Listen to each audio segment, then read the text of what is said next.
fellow book lovers, my name's Anna and this is Bluebell and Joe.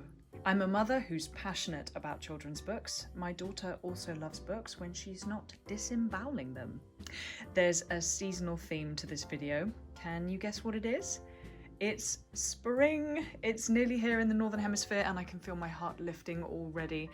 This video is part 1, so be sure to check out the next video for part 2. So let's dive right in. I'm going to start with a Danielle Dreger book, Pippa and Pele in the Spring Garden. Now this is a part of a series of books about Pippa and Pele, so each one covers a specific season. This is in the Spring Garden and it is just charming. So here's sweet Pippa and here's Pele, and it's a very just simple, sweet story of them planting their vegetable garden. Here they are planting some seeds, and I love how they have a very kindly, sweet relationship with other animals who are essentially, we would look at as pests coming in the garden to nick all their fruit and veg. But their attitude is, hey, you know, there's plenty to go round, so if a snail wants to eat our strawberries, he's welcome to them. So there's a really kind of sweet, loving attitude to have in the garden, and as you can see, it's just a very charming. They plant their vegetable garden. They spend some time sitting in the garden, enjoying the scent and the colours and the animals, and then they plan to make a salad and a vegetable soup when they get home. So that's an absolutely sweet, sweet book that I recommend. We're going to go here, Planting a Rainbow. Now, this is actually quite informative as a book. I will say it's clearly American, so if you're, you know, like me, based in the UK, you have things like mom as a spelling and they refer to the fall instead of what we call autumn. But, you know, who cares, right? So it talks about buying some bulbs, first of all, and planting them in the ground. And as you can see here, the author hasn't been afraid to, you know, specifically talk about different types of plants and flowers and to label them here. So I quite like that because it's not dumbing it down or anything. Here we have some seeds from catalogues. And then in the spring, talks about how they plant the seeds and the bulbs start to sprout. So it's sort of all different aspects of gardening, and then going to the garden centre to buy some plantlings. And again, naming each and every single plant quite clearly. So there's something for all ages here, you know, the more that, you know, the older child, you can discuss the names of plants and the different stages of plant growth, and for a younger child it's just nice to see all the different shapes and colours. Obviously seeds is a huge theme of the spring, so. And there we go, and then watching the plants start to grow and to create this rainbow. Golly, how gorgeous. And then it's been really great to teach my own child about different colours. And although the drawings are, you could sort of say, quite abstract-y, cartoony, I really don't mind that. I really like it because there's, I think, a lot of thought and variation gone into each one. So I don't mind that it's not massively accurate or all sort of hand-drawn or watercolory, which is usually the things that I go for. But these are very sort of fun and punchy colours, and again, labelling all the flowers very nicely. Really charming and a lovely one to add to any collection. Now next, let's jump to Easter, which is nearly upon us. Now Jan Brett, I am such a huge fan of her books. Her illustrations, you know, they are very sentimental on the chintzy side, but I have a huge place in my heart for chintzy sentimentality. Like, come on, we need some of that in our lives, right? So although the illustrations look quite dated and old, you know, this wasn't published that long ago. So here we have, it's a charming story about this little rabbit called Hoppy. And every single year, all the bunny rabbits have to decorate and present an Easter egg. And if their egg gets chosen, then they can help the Easter bunny once a year to go out and do the Easter egg hunt for all the children. So Hoppy decides he really wants to find and create and decorate the winning egg so that he can go with the Easter bunny. And every single page he sort of meets another bunny who's doing something pretty awesome with an egg, and on every stage of the journey he collects something to help him with his own project. So, you know, each bunny will give him perhaps something to help him do some woodwork here, or some flowers, or some paints. Here you've got a set of bunnies making some chocolate eggs. That's their little theme. And here you have some more kind of elaborately decorated sort of Fabergé. And also, this is a common theme with the Jan Brett books, is that in the sort of margins of the page, she'll always do a sort of little standalone sketch. I mean, there's no words for how beautifully this is done. Every page is a joy, and it's so detailed.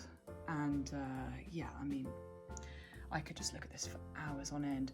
So this bunny's doing self-portraits on the eggs, and as I say, in the margins you've also got more bunnies doing different things. So actually, by the time you get to the end, you've got a huge array of ideas of different crafts.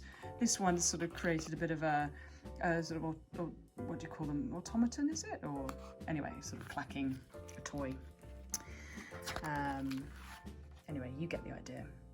So the story is, Hoppy ends up finding a little egg that's fallen out of a nest. You can see it there. It's I believe it's a robin's egg, and he decides that rather than spending any time working on his own egg to present at the sort of fair for the Easter Bunny to come and choose, he decides he needs to actually help this robin egg hatch. So he keeps it warm. He sits on it through rain, protects it from predators. He takes it so seriously, no one knows he's doing it, or so he thinks. And then we get to the sort of Easter egg parade, as it were, and all the rabbits have arrived with their beautifully decorated eggs. Here comes the Easter Bunny in his chicken-driven cart, and all the bunnies are really excited to present their eggs, and eventually the Easter Bunny says, well, we have even one more precious egg that is the winner, and it's the hatched egg that Hoppy has been sitting on so lovingly, and the little robin is hatched. So obviously Hoppy gets chosen to ride with the Easter Bunny and to help him with this year's egg hunt. So it's absolutely beautifully done, a really engaging story, and ever so sweet. So this, for me, is just, I don't even need any more books about Easter. This is the one, and I can imagine just spending hours looking at these pictures and even maybe copying some of the drawings as a little Easter Day activity or something like that. Anyway, so that's a winner. So the next book to talk about again is one of a series by Gerda Muller, and these, again, there's one book for every single season, and it's just a picture book. There's no words here. So I'm not, going to waffle on too much, because I don't like to project onto a picture book. It is what it is. It's just fills me with warm, fuzzy feelings. This little girl is planting seeds, picking flowers. There's a little foal there, and she obviously lives on a farm. There's new chickens and little baby bunnies, puppies, all warm, gooey, gorgeous things that fill our hearts with magic and joy. And again, showing a sweet little Easter egg activity here. Yeah, really kind of a nostalgic but timeless classic, I'd say. So, Gerda Muller, thank you. Now onto something a little bit more fun and light. This is an Usborne pop-up book. It covers all of the seasons, so you can use this throughout the year. The spring page is ever so sweet. It's focusing on the birth of new little baby birds, and also the cherry blossom, who doesn't love that? And again, sort of the birth, new life, ponds, bunny rabbits, lambs, all the gorgeous stuff for spring. It's obviously aimed at slightly younger children. I'll just quickly show you the other pages as well. So we have summer in a meadow. So we have autumn with all the leaves blowing. I love the choice of colours on this page, kind of magenta and coppery. I mean, yeah, stunning autumn colours. And then we have winter. And then this lovely final page, if you can see this, it shows a tree. And if you turn it around, so here's spring, and you've got winter, autumn, and then summer. And the great thing about this is it would do well as a little sort of seasonal table display if you ever choose to do those. You know, you can have it open and rotate it to the current season you're on, and you know, put little flowers or eggs or peg dolls or little animal figurines or something like that. So it's sort of it's very useful as an interactive book, I'd say, and just having it sitting up propped like that during spring makes one's heart dance with joy. So that's that one. Okay, just a couple left to show you. So Children of the Forest, again, it actually goes through quite a few seasons, but I decided to include it here because there is a lot of sort of the spring, summer feeling, and, you know, it's all about nature and animals. So this little family of sort of little people, I suppose, they live in the woods. It's quite wordy, so it's probably a read aloud for a very young child, or a brilliant sort of first book for the early readers, and the illustrations can just be enjoyed by all. It's clearly set in a forest, probably in North America, because obviously in the UK we don't have many, I don't think we have any red squirrels, or very few, perhaps in Scotland. So yes, it's clearly showing animals of a specific part of the world, but that doesn't matter because you can appreciate and enjoy all of it for what it is. So these little children are sort of just going about their day, really, on an adventure. A little bit scary, like their father has to come out and actually kill a snake, and then they have to work out what to do with the dead snake, and in the end I think yeah, that's it, a hedgehog comes and takes it away and eats it. And they play with an anthill and get attacked by ants. So it's not without its sort of forest dangers, and it's also fantastical. So here's a troll. I think later on they see some fairies as well. What I love as well about this, the mother's obviously quite industrious, so she's always collecting, harvesting, baking, foraging. So they're always thinking ahead to winter. So they're collecting mushrooms. Here they're collecting cotton grass, and the mother's always busy at work, weaving, spinning, making clothes for them for later on. Here are the little fairies. She decides that the children need to go to school, and the wise owl is the one who runs the school, and it's obviously a multi-species kind of place because all the animals, the young animals, are at school learning. And then we loop round to the winter, and showing how they get through their time in the winter, cozying up, and then back round to spring again. So it's a really sweet seasonal story, and talking about all the different goings on in the micro world of a forest. Okay, so the last book I want to show you, I think this is a very special series, in fact. Diana Aston and Sylvia Long, they have written quite a few books together. The illustrations here are just next level. I'd consider these sort of, they are so accurate that they'd do well in any sort of, I want to say like a museum book, but you know what I mean. They are extremely well observed, and they're not done for sort of prettiness, they're done for absolute accuracy. So yeah, I mean, next level, really. A really talented artist here. So the flow of the story is also beautiful. So this first page, a nest is noisy.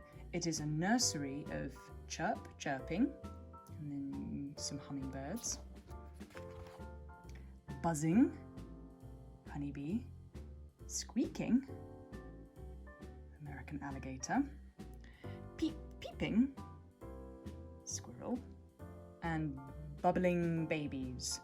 So you can see it doesn't just focus on birds, it talks about nests of all varieties, shapes and sizes belonging to multiple species.